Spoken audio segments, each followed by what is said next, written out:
বৈষম্য বিরোধী ছাত্র আন্দোলন জেলা শাখার সদস্য সচিব সাইদুর রহমান ও মুখপাত্র এক তরুণীর মদের আড্ডার একটি ভিডিও সামাজিক যোগাযোগ মাধ্যমে ভাইরাল হয়েছে।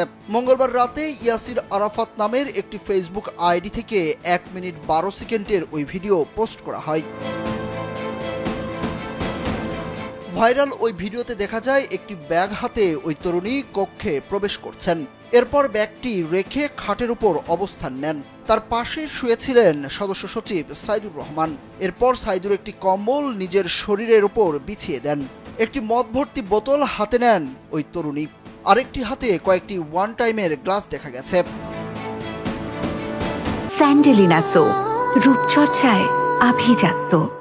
এদিকে ভিডিওটি আপত্তিকর না বলে সামাজিক যোগাযোগ মাধ্যম ফেসবুকে স্ট্যাটাস দিয়েছেন ওই নারী। নিজের নামের ফেসবুক আইডি থেকে তিনি লিখেছেন, জুলাই আগস্ট আন্দোলন চলাকালে রাতে সহযোদ্ধারা অনেকেই তার বাড়িতে আশ্রয় নেয়। বিষয়টি তার স্বামীও জানেন। এখন ক্ষমতা আর পদ পাওয়ার লোভে ভিডিওটি বিশ্রী ক্যাপশন যুক্ত করে পোস্ট করা হয়েছে। ভিডিও ভাইরালের এই ঘটনাটি ঝিনাইদহ জেলার। এদিকে এই ঘটনার পর 3 সদস্য বিশিষ্ট তদন্ত কমিটি গঠন এবং তাদের দুজনের পদ সাময়িকভাবে স্থগিত করা হয়েছে। এছাড়াও ফাঁসানোর জন্য এই ভিডিও ছড়িয়ে দেওয়া হতে পারে বলেও মন্তব্য করেছেন ঝিনাইদহ জেলা শাখার সমন্বয়ক আবু হুরাইরা। যে ভিডিও করছে সেও তো খাটের পাশে বসে আছে এবং ভিডিও করছে সেখানে, এবং রুমের মধ্যে নাকি মোট 7 থেকে 8 জন ছিল।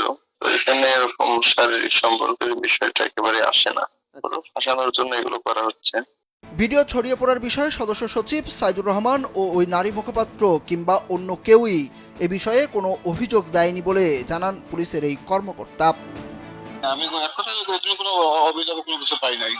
2024 সালের 16 নভেম্বর বৈষম্য বিরোধী ছাত্র আন্দোলনের 103 সদস্য বিশিষ্ট আহ্বায়ক কমিটি ঘোষণা করা হয়।